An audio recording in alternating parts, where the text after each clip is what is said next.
«Don't be shy», sagt er und lenkt ihr an die Kehle. Der Zürcher Fashion-Influencer und Partyveranstalter Travis the Creator muss sich im März vor Gericht wegen mehrfacher Vergewaltigung und nicht verantworten.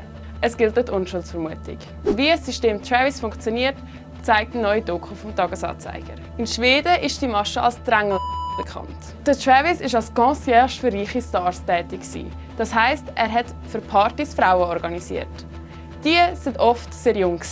Laut Zeugen ist es an diesen Partys immer wieder zu unangenehmen Situationen und Übergriffen gekommen. Im Film schildern betroffene Frauen immer wieder das Gleiche. Sie erzählen von Manipulation, Einschüchterung und Angst. Viele der Frauen haben sich gar nicht erst getraut zu wehren. Andere sind vor Schock erstarrt. So oder so, alle Protestversuche waren zwecklos.